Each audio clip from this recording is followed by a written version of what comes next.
yaitu farmakologi. Oke, langsung aja biar nggak terlalu lama. Jadi kita review sebentar terkait dengan imunitas pada urinary tract ya, atau saluran kemih. Dia kan kemarin kita udah bahas ya, dia ada dari urin sendiri ya terkait dengan pH, osmolaritas, kemudian aliran kencingnya itu dia berfungsi sebagai mekanisme imun. Dan yang kedua yaitu dari mukosanya sendiri. Kemudian untuk penyebab atau patofisiologi dari ISK ya atau UTI ya, UTI atau ISK sama ya. Upper urinary tract infection ya, dia pasti berasal pertama dari uretra. Nanti dia akan masuk ya, kolonisasi, kemudian dia bisa membentuk biofilm. Nanti kita bahas biofilm itu apa. Kemudian dia bisa naik ke ascending ke ureter, ke dalam ginjal, dan lain-lain. Sehingga nanti di ginjal pun dia bisa mengalir ke peredaran darah, namanya bakteremia. Oke. Kateter juga bisa ya. Jadi kalau kateternya itu biasanya nggak steril, ya maka dia akan mengandung bakteri. Bakterinya bisa berkolonisasi di dalam gallbladder. Kemudian terjadi infeksi yang ascending lagi. Oke. Kemudian proses infeksi bakteri di dalam ini secara umumnya itu dia dibagi menjadi eh, 4 atau 5 fase ya. Yang pertama itu dia exposure. Jadi pasti ada exposure atau paparan patogen ke dalam diri kita. Macam-macam nanti port de entry-nya macam-macam. Bisa dari pernafasan, bisa dari saluran cerna, atau bisa dari luka ya. Kalau dari sistem urin ya, patol urin berarti dia berasal dari uretra. Biasa berasal dari saluran kencing, dia ini masuk. Dan masuk, nanti bakterinya akan menempel, adherin ini dia akan menempel pada kulit atau mukosa di dalam epitel saluran kemih ya. Dia akan menempel kayak gini. Kemudian yang ketiga, setelah dia menempel, dia akan masuk, menginvasi. Jadi dia nempel terus dia masuk ke dalam sel epitel. Kemudian masuk fase yang keempat, yaitu kolonisasi atau multiplikasi atau berkembang biak sama aja. Jadi ini nanti akan berkembang, tambah gede, dan juga bertambah banyak.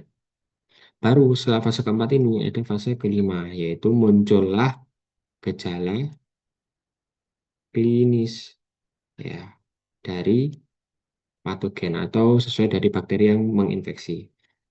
Oke, kita masuk yang pertama ya. Jadi pertama tadi ada apa? Pertama yaitu adanya exposure ya. Jadi ada paparan dulu pasti. Nggak mungkin nggak ada paparan tiba-tiba sakit nggak mungkin. Jadi harus ada exposure ya. Kemudian yang kedua yaitu nanti dia akan melakukan adesi atau penempelan.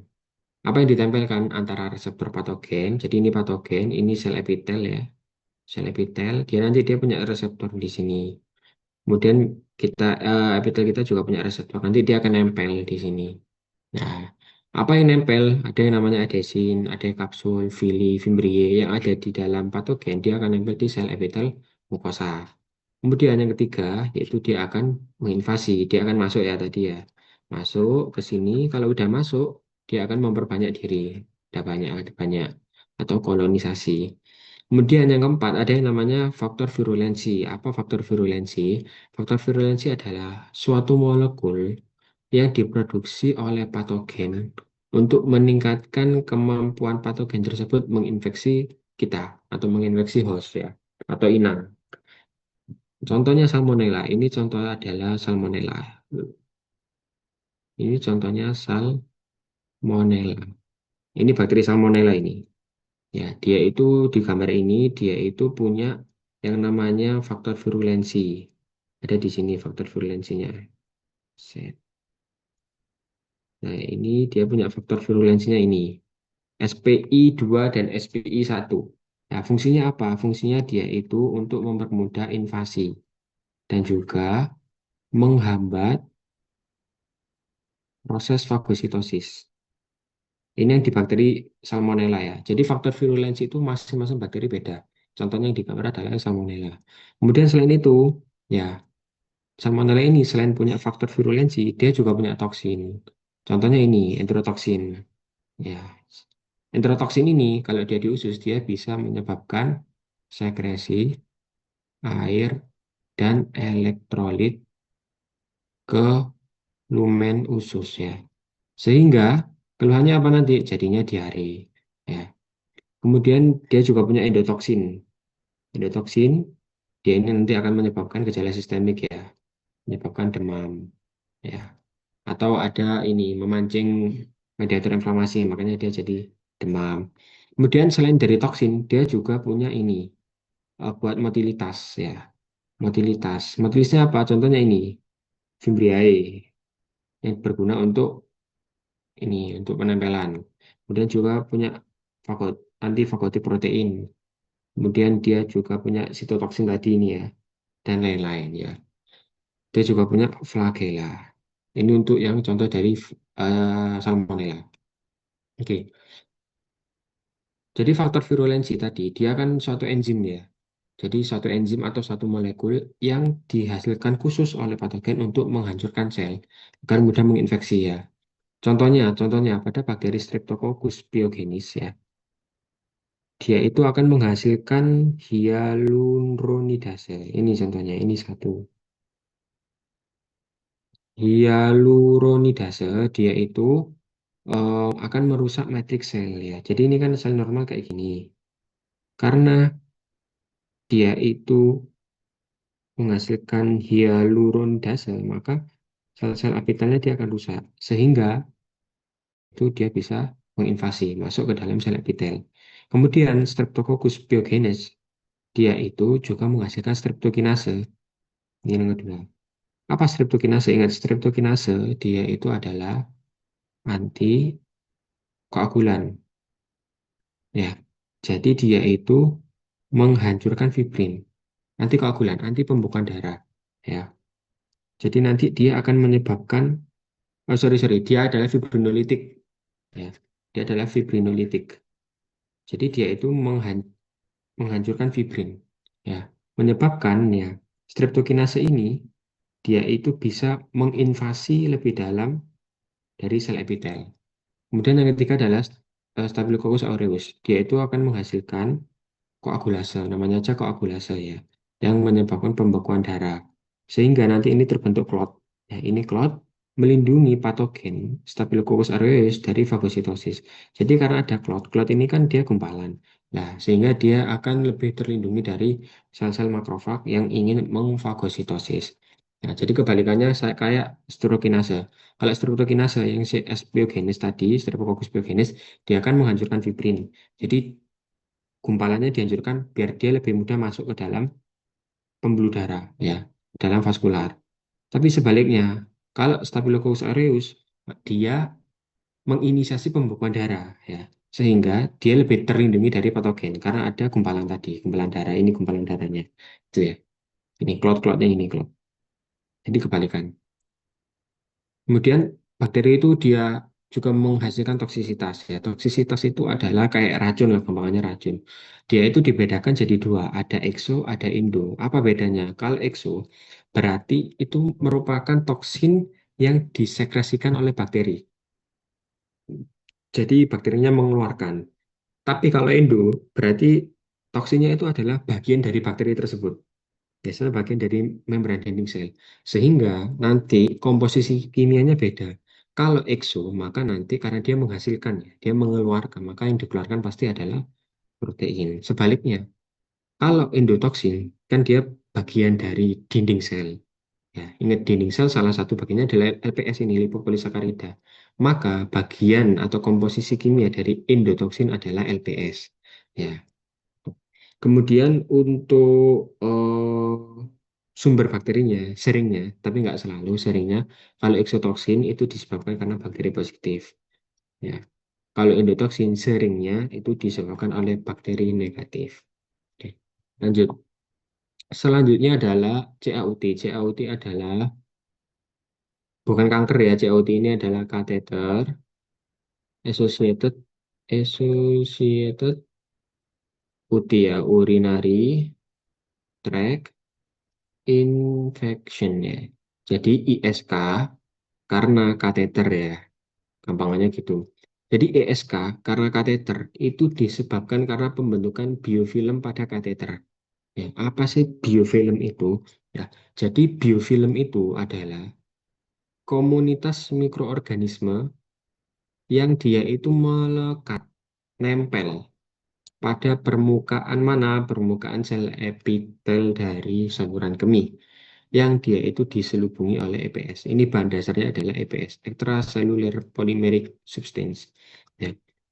Jadi ini bakteri masuk, ya, bakteri masuk, dia kan adesi. Setelah dia melakukan adesi, dia akan membentuk biofilm. Yang biru-biru ini biofilm. Biofilm ini merupakan kumpulan dari beberapa mikroorganisme ini, patogen. Ini kan cuma satu, dua, tiga. Nah, biofilm itu adalah kumpulan. Ada satu, dua, tiga, empat, lima, enam, tujuh, delapan ini. Kumpulan mikroorganisme yang dia itu melekat, nempel pada permukaan epitel, ya, padahal ini adalah epitel saluran kemih yang dia diselubungi oleh EPS. EPS itu ini, yang biru-biru ini EPS. Dia semacam selaput ya. Tujuannya apa? Tujuannya untuk melindungi bakteri ini dari sel-sel imun ya.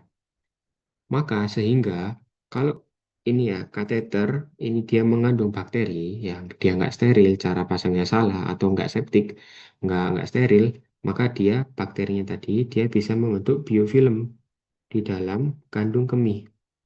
Nah, biofilm inilah nanti yang akan memicu peradangan, menyebabkan adanya proses infeksi. Oke, lanjut. Oke, sebelum itu ternyata ya bakteri-bakteri di saluran kemih itu juga bisa menyebabkan resisten terhadap antibiotik. Kenapa kok bisa? Sebabnya adalah satu, bahan dasar pembuatan biofilm ini, matriks ini, EPS ini, itu susah disembus antibiotik ya. Sehingga menyebabkan antibiotik itu tidak bisa membunuh bakteri. Karena yang biru-birunya ini, dia susah ditembus. Anggap aja ini obat. Ya, dia itu nggak bisa nembus karena bahannya itu terlalu kuat. Yang kedua, ya, dia menyebabkan adanya ini, efflux pump ya. Jadi saat bakterinya itu sudah hampir mencapai bakteri, ya, dia akan dikeluarkan kembali. Namanya efflux pump. Jadi sebelum mencapai bakteri, obatnya itu dia udah keluar. Jadi dia nggak bisa membunuh atau menghambat kerja bakterinya. Sehingga antibiotiknya menyebabkan jadi inaktif. Yang ketiga, perubahan matriks tadi dan efflux pump tadi itu menyebabkan atau meningkatkan resiko terjadinya mutasi gen pembawa resistensi. Sehingga tambah menyebabkan bakterinya menjadi resisten.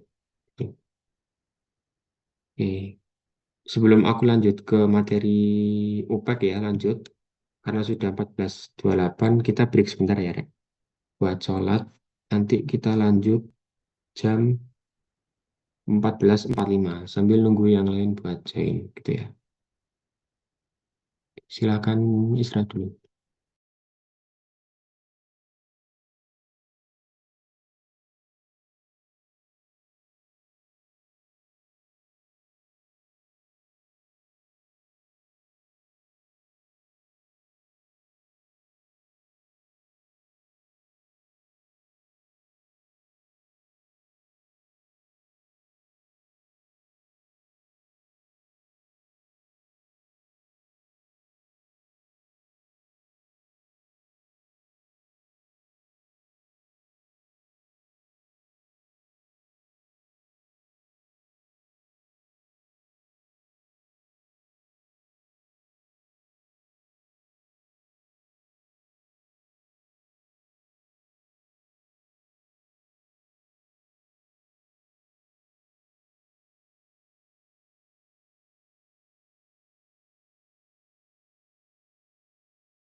Halo, apakah sudah bisa dilanjutkan?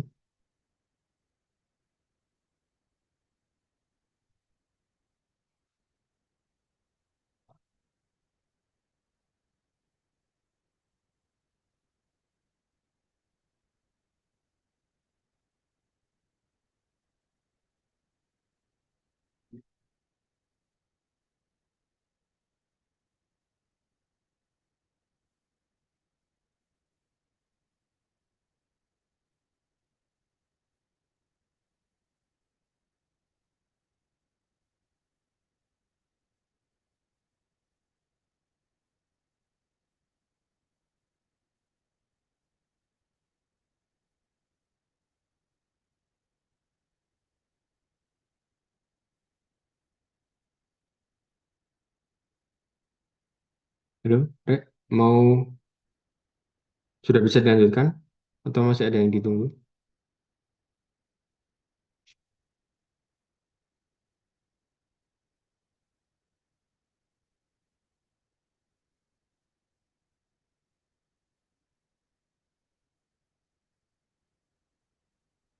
Mungkin sudah, Kak. Bisa Oke, dilanjut.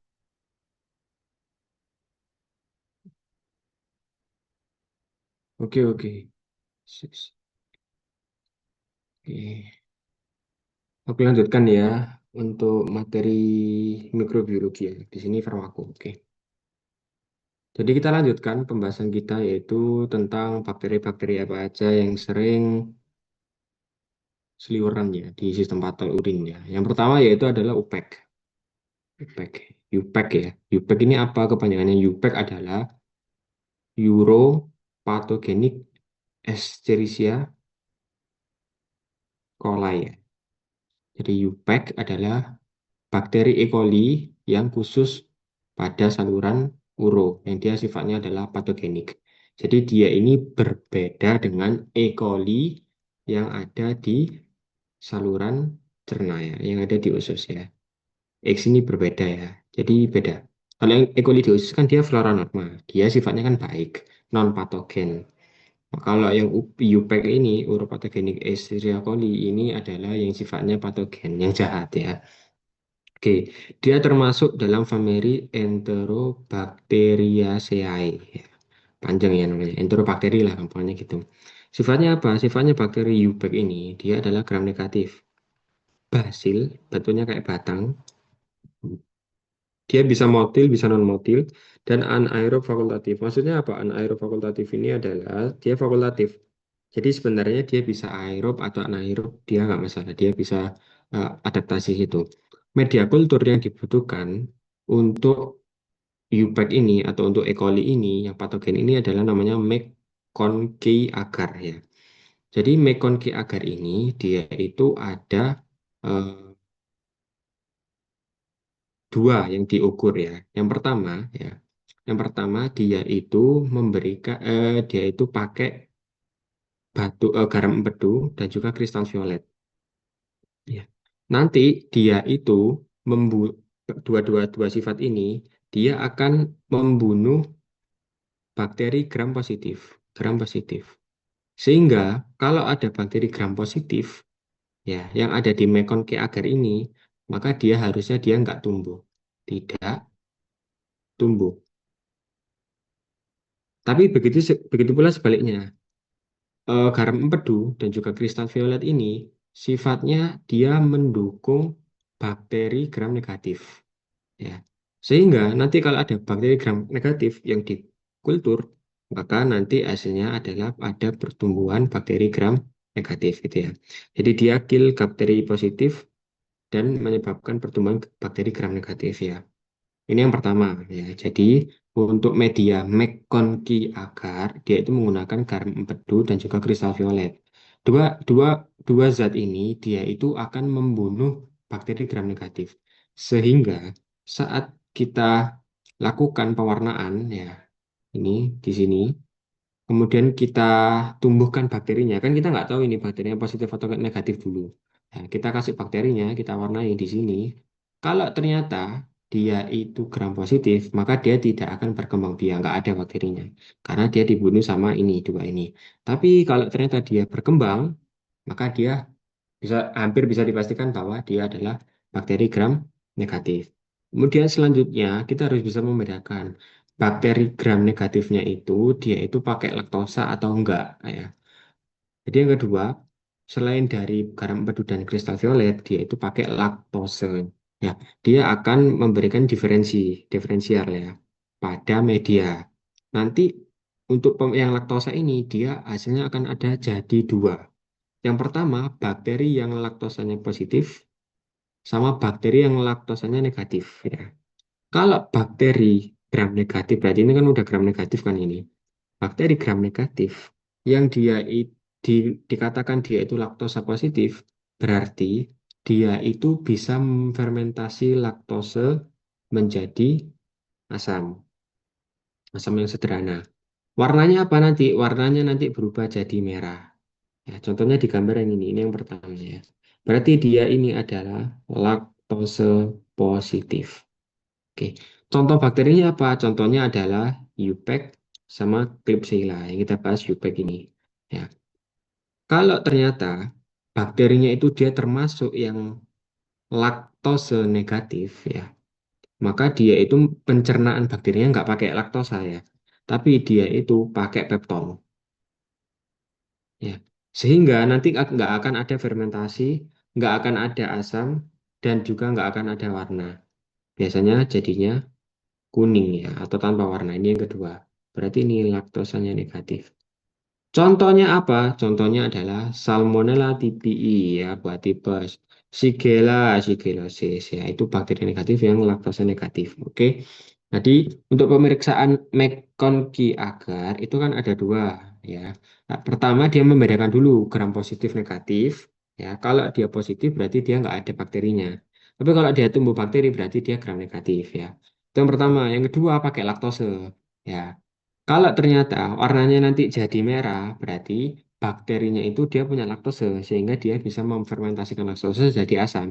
Makanya nanti warnanya jadi pink, ya. Contohnya adalah UPEC tadi, ya. Tapi ternyata kalau dia bakteri gram negatif, tapi dia nggak ada warnanya, berarti dia nggak ada asam, nggak ada fermentasi. Maka dia nggak punya laktose, ya. Sehingga berarti dia gram negatif, laktose negatif. Oke. Selain dari uji McConkey agar tadi, ini yang paling sering dipakai, guys. Ini paling sering dipakai. Ada uji, tapi lebih jarang ya. Namanya adalah uji IMFIC atau uji indol. Yang paling sering itu yang uji indol ini. Yang paling sering. Uji ini pakai biokimia ya. Tujuannya adalah mengetahui kemampuan bakteri tersebut dalam menghidrolisis atau memecah asam amino triptofan, asam amino khusus ya, triptofan. Jadi ya ini, indol, asam pirufat, dan juga amonia. Hasilnya apa? Dia dikatakan positif kalau terbentuk cincin merah di atas lapisan. Ini contohnya. Nah, ada satu, dua, tiga, empat ya. Atau A, B, C, D aja. A, B, C, D ya. Ini sesuai di gambar ya. Jadi yang A ini apa? Yang A ini adalah indol. Dia itu positif kalau ada cincinnya kayak gini. Dia itu berarti positif. Contohnya apa? Contohnya pada bakteri E. coli. Ya, ini yang paling sering yang kita bahas E. coli ini. Kemudian ada methyl red Voges Proskauer sama citrat ini tapi jarang, tapi biasanya dilakukan bersamaan ya. Tapi yang paling sering dipakai adalah yang indol ini, indol ya. Jadi nanti bakterinya ya, kalau dia itu menghasilkan cincin kayak di gambar ini, berarti bakteri tersebut dia itu menghasilkan enzim triptofanase sehingga nanti bisa memecah triptofan ini jadi indol, asam pirofat, sama amonia. Makanya nanti akan terbentuk cincin merah pada permukaannya. Contoh yang paling sering adalah Escherichia coli. Tapi bakteri, kalau yang dikatakan negatif ya berarti dia nggak terbentuk cincinnya atau cincinnya warna kuning ya. Atau nggak berubah warna cincinnya. Itu berarti bakterinya nggak menghasilkan enzim untuk memecah asam triptofan. Contohnya yang paling sering adalah Salmonella typhi. Jadi E. coli sama Salmonella typhi ini dia ini kayak musuhan gitu. Pasti kalau kalian lihat ya dari pemeriksaannya mereka selalu berseberangan ya kayak laktosanya yang satu positif satu negatif gitu ya. Satu positif satu negatif itu. Ingat aja kalau yang positif positif biasanya adalah E. coli. Oke. Lanjut selanjutnya eh, ada tes namanya yaitu eosin methylen blue ya. Apa eosin methylen blue ini ya? Jadi dikasih eosin methylen blue. Kalau warnanya nanti berubah menjadi hijau metalik ya, maka yang ini ya hijau metalik itu yang ini hijau metalik, maka dia bakterinya adalah E. coli. Tapi kalau bentuknya nanti jadinya merah muda atau ungu nggak ada di sini ya. Ini hijau soalnya. Anggapannya ini aja, anggapannya ini merah ya di sini. Atau ungu, maka dia bakterinya adalah Klebsiella. Ya. Jadi misal ya, contoh. Tadi dari pemeriksaan Mekanki agar, tadi dia sama-sama bakteri negatif ya, tumbuh. Kemudian sama-sama laktosanya positif ya, kan bisa UPEC, bisa Klebsiella. Maka kita harus bedakan gimana caranya. Ya pakai yang ini, pakai EMB. Jadi kalau ternyata dia nanti setelah pakai tes methylene blue ini dia warnanya jadi hijau, maka dia E. coli. Kalau warnanya jadi merah muda jadi merah muda atau ungu, maka dia Klebsiella. Selanjutnya, untuk UPEC ini, dia punya toksin dan juga faktor virulensi. Yang pertama adalah adesin. Ya, ingat, adesin ini adalah suatu protein yang terletak di permukaan bakteri. Ini bakteri ya. Jadi adesin terletak di permukaan bakteri. Tujuannya apa? Tujuannya ini untuk proses adesi. Sesuai namanya aja. Adesin berarti dia untuk adesi. Untuk menempel. Menempel kemana? Ke sel epitel saluran kemih. Agar bakteri itu tidak terbawa urin saat kita kencing. Adesin sendiri dia itu punya beberapa macam ya. Tapi pada UPEC dia itu punya dua garis besar. Yang pertama itu adalah villi atau fimbriae. Yang kedua adalah adesin afimbrial. Kalau adesin yang tipe villi ya pada UPEC ya dia itu dibagi jadi dua lagi. Ada yang tipe satu villi, dia itu seringnya menyebabkan ISK bawah. Ada yang namanya PAP, villi yang tipe PAP ya. Namanya adalah Pyelonephritis Associated Villi. Ini seringnya menyebabkan ISK atas. Oke. Yang kedua, faktor virulesin atau toksin yang diproduksi oleh UPEC yang paling sering adalah hemolysin. Hemolysin sesuai namanya juga, hemolysin berarti untuk hemolisis. Jadi toksin jenis hemolysin yang dihasilkan oleh UPEC ini nanti dia akan merusak sel darah merah dan juga merusak sel epitel. Ya, ini sel epitel. Epitelnya akan dirusak nanti oleh hemolysin, toksin yang dihasilkan oleh UPEC. Sehingga nanti menyebabkan peradangan. Yang ketiga, UPEC ini dia itu menghasilkan aerobaktin. Apa aerobaktin? Aerobaktin ini adalah sejenis siderofor. Siderofor ini kayak semacam gampangannya kayak semacam suatu molekul yang diproduksi bakteri khusus. Ya. Tujuannya apa aerobaktin ini? Aerobaktin ini dia akan mengikat zat besi, ya, sehingga memungkinkan bakteri tumbuh pada lingkungan yang rendah zat besi. Jadi saat kita punya zat besi ya, ingat zat besi itu dia ada di peredaran darah, ini vaskular ya. Kan dia ada di sini di hemoglobin. Dia juga ada di hepar ya, jadi ferritin. Nah, fungsi dari aerobaktin yang dihasilkan oleh UPEC ini, dia akan mengambil Fe dari sel-sel inang itu. Ya, sehingga nanti dibawa ke bakteri ya. Bakteri tersebut bisa memungkinkan untuk tumbuh dan berkembang biak pada lingkungan yang rendah zat besi. Kemudian bagaimana mekanisme infeksi UPEC pada tubuh kita ya. Jadi UPEC tadi ketika dia udah masuk ke dalam sel epitel saluran kemih, dia nanti akan nempel nih. Tipe satu filinya ya nanti akan nempel pada reseptor uroplakin ya. Ini reseptor uroplakin. Dia akan nempel. Ya, tipe satu filinya dia akan nempel. Kemudian terjadi aktivasi ini RHO atau RAC. Sehingga aktivasi RHO atau RAC ini menyebabkan terjadi membran raffling. Ya, ini yang perlu diingat yang ini, membran raffling. Membran raffling itu apa? Jadi, membran raffling itu adalah perubahan konfigurasi pada aktin. Aktin ini kan salah satu ini ya, pembentuk dinding sel ya. Aktin itu ini. Kalau dia terjadi membran raffling, raffling berarti kayak berubah ya. konfigurasi atau apa ya istilahnya kayak strukturnya itu akan berubah, struktur aktinnya, menyebabkan ya sel-sel bakteri atau eubek yang lain itu dia bisa masuk lebih banyak ke dalam sel epitel. Nah, lebih banyak. Nah, kemudian nanti ketika dia udah masuk banyak itu, dia akan membentuk IBC. IBC ini adalah, aku lupa, IBC ini kalau nggak salah komunitas bakteri ya. Jadi dia itu menggabung jadi satu, aku lupa kebanyakannya, ya, intra apa gitu, bakterial cell gitu ya. Jadi dia itu udah masuk satu, satu, satu, satu, ya, nanti dia akan bergabung ya. Kayak satu ikat lidi yang dijadikan satu gitu. Sehingga nanti IBC ini menyebabkan UPEC ini bisa terlindungi dari antibiotik dan sistem imun. Kemudian nanti IBC ini dia akan keluar ke kandung kandungannya, ke kandung kemih ya. Naik keluar kandung kemih sehingga menyebabkan toksin tadi hemolysin, menyebabkan inflamasi, kerusakan sel dan juga infeksi yang ascending.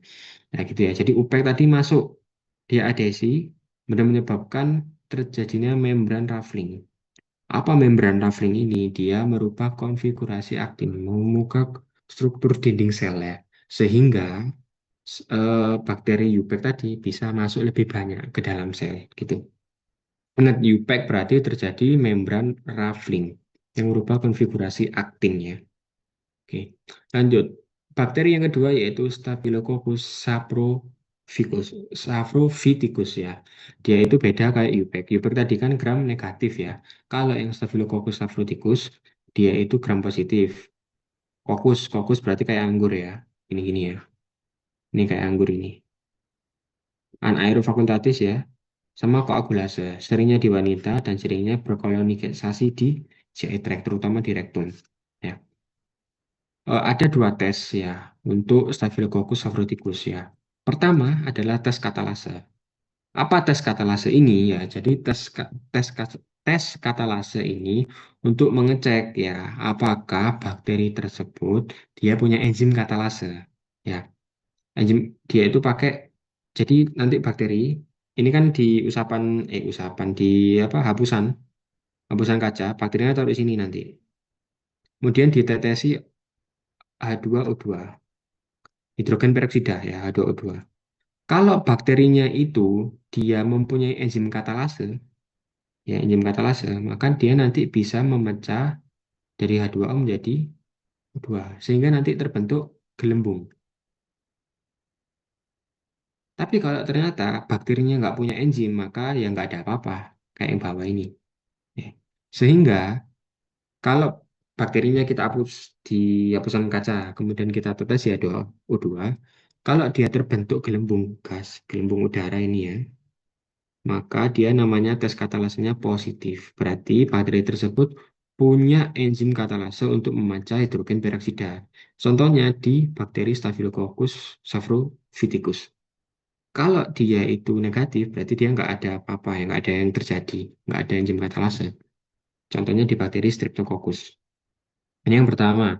Yang kedua ada tes koagulase. Ya, tes koagulase. Dia untuk membedakan dia itu spesies Staphylococcusnya itu apakah yang patogen. Patogen berarti kayak Staphylococcus aureus ya. Atau yang non patogen. Non patogen berarti dia yang kayak normoflora. Contohnya di Staphylococcus epidermis ya. Gimana caranya ya? Jadi koagulase berarti koagulase ini terbentuk gumpalan. Ingat koagulase ya, koagulan ya. Koagulan berarti saat bakteri tersebut eh, membentuk koagulan, ini kan koagulannya menggumpal, gumpalan. Maka jadi interpretasinya adalah positif.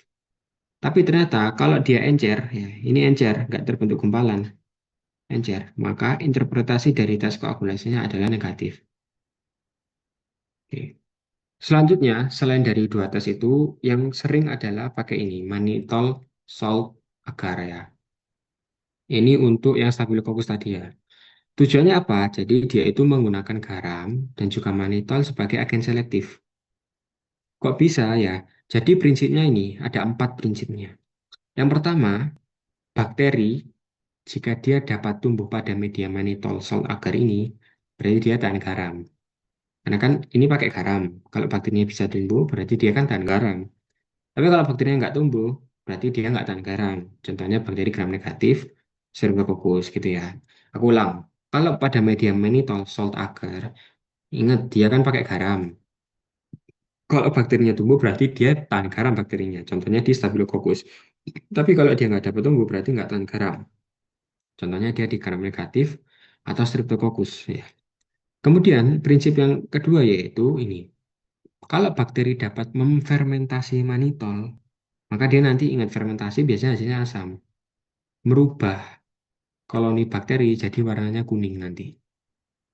Kalau nggak bisa memfermentasi mannitol, maka nanti warnanya merah. Gitu. Jadi kalau ada bakteri nanti di media ini, mannitol salt agar ini, kalau dia jadi kuning berarti dia ada fermentasi. Ya, contohnya di Staphylococcus tadi. Kalau dia negatif berarti kan dia yang nggak ada fermentasi. Jadi di Staphylococcus yang epidermis ya, yang non patogen. Jadi contoh di gambar ada A, B, C ya. Kita cek di A. Di A ini, ingat ini kan ada Z. Ini itu bakteri ya maksudnya. Nah, ini tuh ada bakterinya. Berarti bakterinya dia bisa tumbuh di media garam. Maka dia termasuk bakteri yang tahan garam ya. Berarti dia ada pertumbuhan. Oke, kita lihat terus warnanya ya. Dia warnanya kuning atau merah. Ternyata ini warnanya kuning. Berarti dia ada fermentasi manitol ya. Warnanya kuning. Berarti interpretasinya adalah MSA dia positif. Contoh bakterinya adalah Staphylococcus aureus. Jadi yang dilihat ada satu, ada dia ada pertumbuhan enggak? Dan yang kedua adalah warnanya kuning atau merah. Kita cek yang B. Yang B, Pak, ini ada pertumbuhan ini. Nah, ini ada pertumbuhan. Berarti bakterinya tahan garam. Ada pertumbuhan ya. Berarti Staphylococcus ya tahan garam. Oke. Terus kita lihat warnanya kuning atau merah. Cenderung ke merah ini. Maka interpretasinya adalah MSA-nya negatif. Contohnya di Staphylococcus epidermis atau yang non patogen. Kemudian kita lihat yang C. Sama, pertama kita lihat pasti pertumbuhan. Dia ini hampir nggak ada. Dia ini hampir nggak ada pertumbuhan. Maka dia bukan Staphylococcus. Dia antara gram negatif atau Streptococcus. Itu ya. Jadi aku ulang ya. Jadi untuk media mannitol agar ada dua. Pertama, dia tahan garam nggak? Ada pertumbuhan nggak berarti itu. Yang kedua, warnanya. Kalau warnanya kuning berarti ada fermentasi. Ada pertumbuhan warna kuning, Staphylococcus aureus patogen. Ada pertumbuhan warnanya merah, berarti yang epidermis. Kalau nggak ada pertumbuhan, bukan Staphylococcus. Oke. Lanjut ke bakteri nomor tiga, yaitu Enterococcus faecalis ya. Dia itu gram positif, kokus ya, batang, anaerob, sumber dari GI tract ya. Penyebab dari infeksi nosokomial, berarti infeksi yang disebabkan karena masuk rumah sakit ya. Pemeriksaannya adalah pakai gamma hemolysis ya. Jadi, Enterococcus faecalis itu dia itu tidak menyebabkan lisis ya, sehingga tidak ada perubahan RBC pada koloni. Contohnya yang ini. Nah, warnanya merah. Berarti dia nggak ada apa-apa berarti. Ini nggak ada lisis ini, nggak ada lisis. Kalau dia ada lisis ya berarti yang diabetes semakin banyak lisisnya ya berarti dia semakin kuning, contohnya beta hemolysis. Tapi pada bakteri Enterococcus faecalis dia itu nggak ada lisis, nggak menyebabkan lisis. Maka kalau diperiksa pada gamma hemolysis nanti ada namanya berarti tidak ada lisis ya, positif. Kemudian bakteri yang keempat yaitu Proteus mirabilis ya. Dia adalah gram negatif basil batang ya, berflagel, punya flagela, menghasilkan enzim urease. Ingat urease berarti memecah urea menjadi amonia dan dia bisa membentuk biofilm tadi ya. Komunitas bakteri tadi ya, ini biofilm ya. Dia dikenal karena dapat melakukan swarming secara laboratoris di permukaan agar. Polanya bull's eye ya, kayak mata mata apa ini? Mata kerbau ya, bull's eye ya. Apa itu swarming? Swarming itu adalah gerakan terkoordinasi dan cepat di permukaan medium padat. Jadi, bakteri dari Proteus mirabilis, dia itu bisa berubah bentuk jadi panjang karena ada replikasi DNA, menyebabkan dia itu hiperflagel sehingga dia bisa berenang, swarming, berenang. Jadi gini, gitu. Kemudian dia juga terjadi konsolidasi yang berulang. Makanya dia bisa menyebabkan gerakan bullseye gini. Nah, ini khas di Proteus mirabilis. Jadi kalau ada soal tentang swarming-swarming ya, gerakan terkoordinasi dan cepat di permukaan medium padat, pasti jawabannya karena ada bakteri Proteus mirabilis ya. Dia merupakan dari golongan Enterobacteriae ya. Jadi kayak E. coli tadi ya, mirip kayak E. coli. Masih satu famili ya.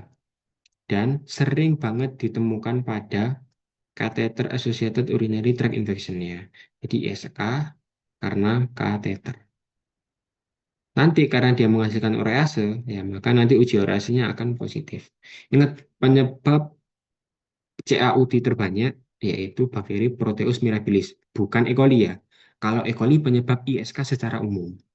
Kalau ISK karena kateter itu adalah Proteus mirabilis.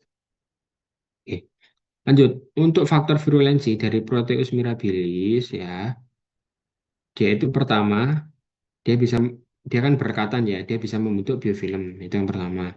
Yang kedua, dia bisa menghasilkan urease. Ingat tadi urease adalah urea jadi amonia ya. Amonia akan meningkat kalau menghasilkan ya kan, sehingga amonia ini sifatnya basa, maka pH lokal jadi basa. pH lokal basa kita ingat tadi kemarin materi PK. pH lokal basa ya pada urin meningkatkan resiko terjadinya batu yang sifatnya basa, yaitu batu apa? Batu struvit. Ya isinya apa ya? Magnesium, fosfat dan lain-lain ya. Batu bisa menyebabkan aliran stasis, bisa menyebabkan infeksi gitu ya. Aku ulang ya. Jadi Proteus mirabilis dia itu punya urease, urease mengubah urea jadi amonia. Amonia sifatnya basa, maka pH urin ya urin akan jadi basa. pH urin basa yang terus-terusan dia bisa meningkatkan resiko terjadinya pembentukan batu struvit, menyebabkan terjadinya aliran statis dan infeksi bakteri. Yang ini nas dulu aja. Oke. Selanjutnya adalah Leptospira introgans ya. Bakteri yang keberapa ini ya? Kelima. Leptospira menyebabkan penyakit leptospirosis ya. Dia itu hanya bisa dilihat pakai mikroskop dark field. Ya, mirip sama kayak Treponema pallidum ya. Dan dia ini susah diwarnai, susah ditumbuhkan. Makanya satu-satunya kesempatan ya pakai mikroskop dark field ya. Oke. Selanjutnya yaitu adalah N. gonorrhea, Neisseria gonorrhea. Ini kita udah belajar kemarin ya, dia itu sifatnya DGNI, Diplococcus gram negatif intraseluler. Bentuknya kefibrensip ya, kayak biji kopi. Bentuknya kayak gini nanti, set, set gitu. Untuk media kulturnya dari Neisseria gonorrhea, dia pakai Thayer Martin agar. Ya. Ini untuk yang N. gonorrhea. Loh, kok bisa? Gimana caranya ya? Jadi ya, Thayer Martin agar itu dia itu menumbuh menumbuhkan bakteri N. gonorrhoeae pakai antibiotik. Kok bisa? Jadi gini, ini medianya kayak gini. Udah nanti dikasih sampelnya ya, sampel yang mau dikultur. Kemudian nanti akan ditambahkan antibiotik. Antibiotiknya apa? Ada singkatannya. Singkatannya adalah F, C, N atau T ya. Vancomycin, colistin, nystatin, dan atau trimetopin. Ya, kedua bakteri ini akan menghambat pertumbuhan semua bakteri ya. Jadi keempat, tiga atau empat antibiotik ini dia akan menghambat semua bakteri kecuali satu, N. gonorrhoeae. Jadi N. gonorrhoeae ini dia itu resisten terhadap empat bakteri ini. Sehingga kalau pada media tadi setelah ditambahkan antibiotik ya ternyata masih ada tumbuh bakteri, berarti dia itu adalah bakteri gonorrhea tadi ya. Jadi sempat antibiotik tersebut menghambat pertumbuhan semua bakteri kecuali Neisseria gonorrhoeae. Jadi kalau ada bakteri tumbuh pada media ini yang sudah dikasih empat antibiotik ini, maka dia dipastikan bakterinya adalah Neisseria gonorrhoeae. Tapi ternyata kalau dia nggak tumbuh bakteri berarti bukan Neisseria gonorrhoeae. Oke, selanjutnya adalah bakteri Treponema pallidum. Ingat ini yang menyebabkan penyakit sifilis. Ini sama kayak tadi, sama kayak yang ini. Leptospira, dia itu susah ditumbuhkan dalam kultur. Sehingga satu-satunya kesempatan kita yaitu pakai dark field mikroskop ya. Dia itu punya faktor virulensi. Faktor virulensinya apa? Berupa motilitas pergerakannya.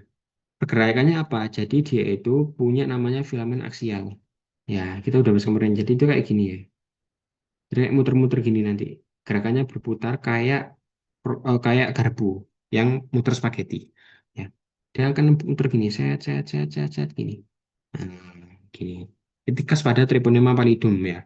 Yang penyakit sifilis, dia itu punya gerakan berputar. Kenapa kok bisa? Karena dia punya namanya filamen aksial tadi yang bentuknya kayak gitu ya. Motilitas filamen aksial Treponema pallidum sifilis. Ini adalah rangkuman pemeriksaan penunjang yang sudah kita bahas tadi ya, langsung soalnya. Oke, ingat ya, mikroskop Darkfield tadi apa? Treponema pallidum dan juga leptospirosis. Kalau swarming ya, kayak bullseye. Bullseye berarti dia yang di Proteus mirabilis. Air Martin tadi pakai antibiotik VCN atau T ya, Neisseria gonorrhoeae berarti. Kalau gamma hemolysis berarti Enterococcus faecalis ya. Tadi dia nggak ada lisis ya, warnanya merah. Ya, ini berarti dia positif Enterococcus faecalis ya. Terus EMP Eolysin Methylene Blue ya. Dia membedakan E. coli sama Klebsiella. Kalau E. coli warnanya hijau, kalau Klebsiella warnanya ungu atau merah. Dan tadi yang laktosa ya. Laktosa tadi positif, contohnya di E. coli sama Klebsiella. Kalau negatif berarti dia yang selain keduanya tadi. Katalase positif ya, contohnya di Staphylococcus saprophyticus ya. Kalau urea tadi ingat Proteus mirabilis ya. Oke, lanjut ke soal. Normal flora di VU adalah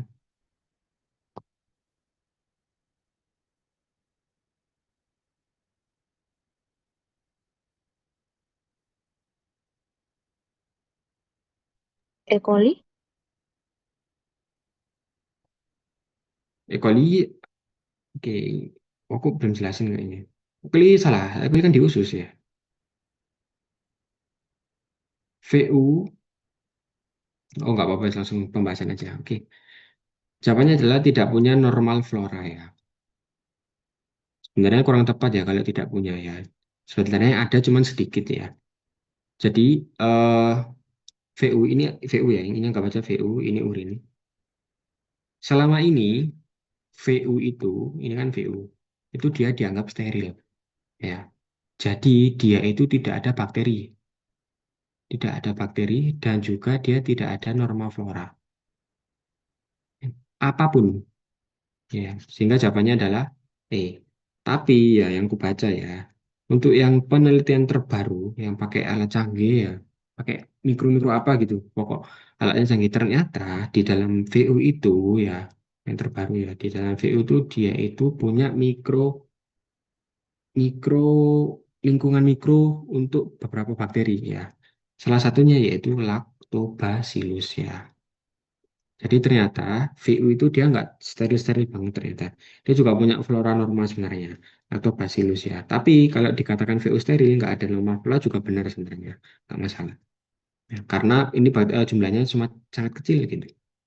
Jadi VU itu nggak punya normal flora ya. Karena dia steril. Lanjut nomor 2. Penyakit kelamin bergejala muncul ulkus adalah penyebabnya. Gampang ini ya. DX apa? Sifilis ya berarti ya. Penyakit kelamin, ulkus, sifilis, penyebabnya bakteri apa? treponema, Triponema, betul, sip, Bang. Lanjut,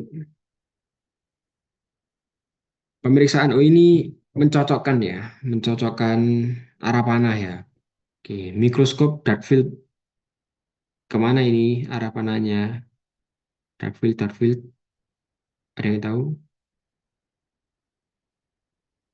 Kemana ada dua dark field ya? Satunya tadi treponema, sama, ada yang ingat nggak? Mikroskop dark field,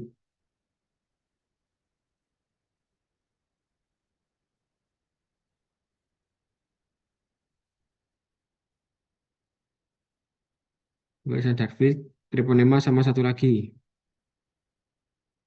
yang dari hewan, penyakitnya dari hewan. Dari tikus, kencing tikus. Apa? Leptospirosis kah? Leptospirosis betul. Oke, lanjut selanjutnya swarming. Swarming ini yang kayak bullseye tadi, set gini. Bakteri apakah ini? Yang namanya keren. Swarming ini namanya keren ya bakterinya. Tadi ingat nggak ya?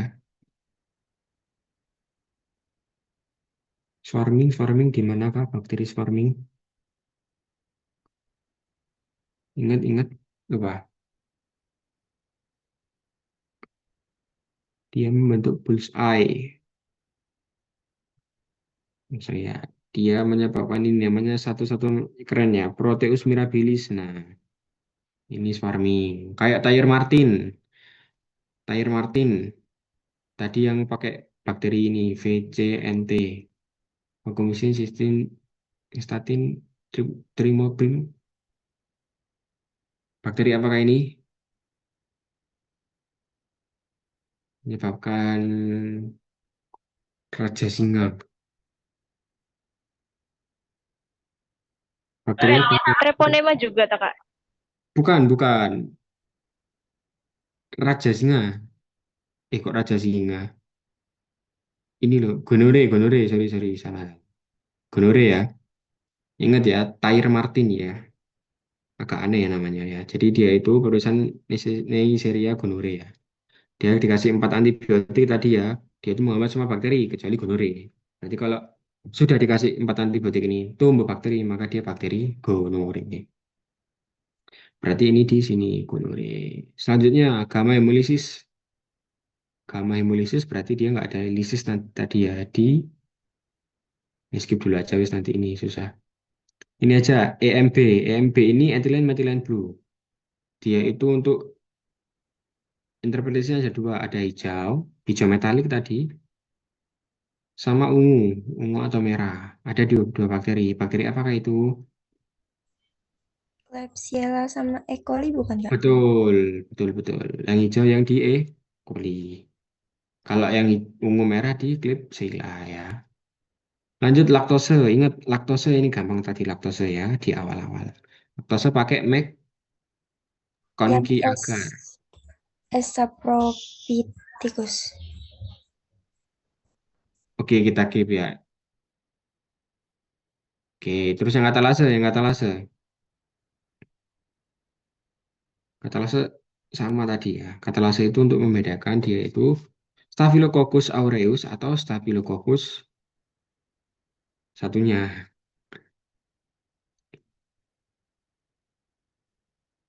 Lanjut. Kita cek ya. Mikroskop dark field. Oke, benar ya. Dia lepto ke sini sama Treponema betul. Swarming di mana swarming ini? Proteus betul. Terus Thayer Martin gonorrhea betul ya. Gamma hemolysis dia di Enterococcus ya, Phaesalis ya. EMB benar ya, Klebsiella sama E. coli. Laktose benar ya, Klebsiella sama E. coli tadi ya. Laktose, Klebsiella sama E. coli ya. Dia itu bakteri gram negatif ya. Pakai Meccanki. Kalau katalase, betul lah dia di Saprophyticus ya. Kalau urea, ingat urea tadi di Proteus mirabilis. Lanjut nomor 3. Bakteri dari golongan Enterobacteriae yang merupakan penyebab tersering dari catheter associated UTI. Bakteri apakah ini? Ini bukan ISK biasa ya, ISK karena kateter ya. Maka bakteri yang paling sering apa? Bakteri apakah yang paling sering?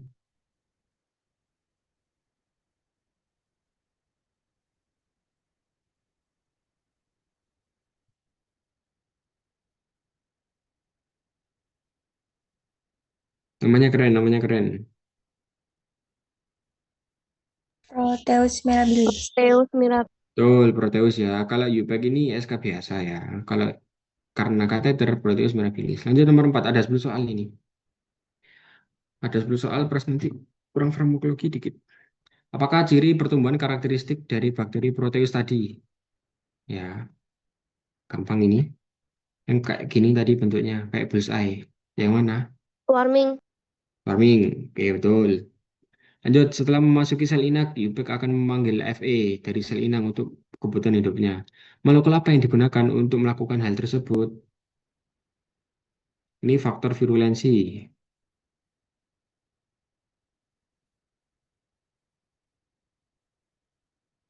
titik, titik, titik. Si Rover tadi, ini enggak. UPEC menghasilkan titik, titik, titik untuk mengambil Fe dari sel inang. Ini namanya juga keren. Yes. Urease ini di proteus ya, bukan ya. Gamma ini di enterofasialis tadi ya. Salah, bukan itu. Koagulase, aerobaktin atau fili? Aerobaktin. Aerobaktin, betul. Lanjut lagi. Bakteri yang sering terjadi, yaitu batu sulfit ya. Bakteri yang sering terkait dengan adanya batu sulfit. Bakteri apa? Nah, tadi bakteri tersebut menghasilkan urease, sehingga amonia tinggi. Bukan ya. Bukan, bukan, bukan E. coli. Amonia tinggi, pH-nya basah, menyebabkan ada batu. Bakteri yang menghasilkan urease tadi cuma satu. Bakteri yang menghasilkan urease. Yang namanya keren. Kayak gini-gini. Proteus Nah, mirabilis. Proteus ya, ingat ya. Proteus itu urease, swarming, batu struvit, pokoknya yang keren-keren itu Proteus ya. Kurang tiga. Membentuk biofilm bakteri ya. Salah satu mekanisme pertahanan bakteri adalah dengan membentuk biofilm. Apakah yang dimaksud dengan biofilm? Biofilm, gambarnya kayak gini. Lime layer. Mana? Bukan, bukan. Nggak ada kata-kata slime ya. Bukan, bukan. Kurang tepat kalau slime. Ada tiga yang membentuk definisi biofilm. Bukan Kak. Ya, A ya. Jadi pertama definisinya adalah ada komunitas bakteri tumbuh pada sebuah permukaan membentuk lapisannya. Kalau ini nggak tepat ya, bukan slime ya. Yang lain salah ya. Ingat ya, komunitas bakteri, kumpulan bakteri.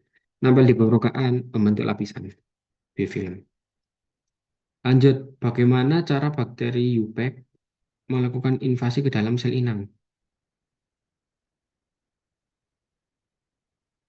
Pakai cara apa? Ingat invasi ya, invasi ya. Aerobaktin tadi bukan invasi ya, dia untuk bertahan hidup ya. Berarti ini salah ya. Tidak melakukan invasi, ya nggak mungkin. Dia pasti melakukan invasi. Jawabannya A, B, C. Yang raffling bukan kak? Oke, betul memang raffling ya, ingat ya. Jadi E. coli bisa menyebabkan perubahan ini ya, konfigurasi aktinnya. Bakteri apakah yang dapat ditumbuhkan dengan media Thyer Martin?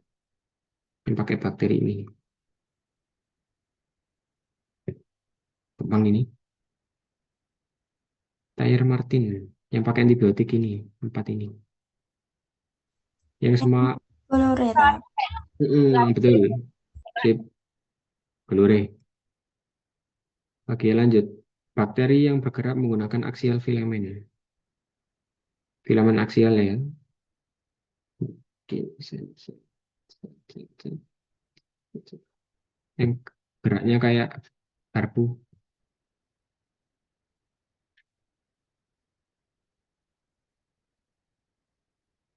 Bakteri apakah?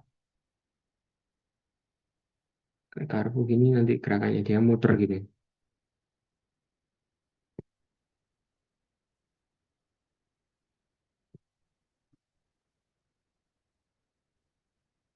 Ingat nggak? Aksial filamen yang menyebabkan ulkus, ulkus, sifilis ya ini. Sifilis ya. Ingat dengan aksial filamen dia sifilis. Berarti bakteri ini adalah Treponema pallidum. Oke. Lanjut kurang satu materi dikit lagi.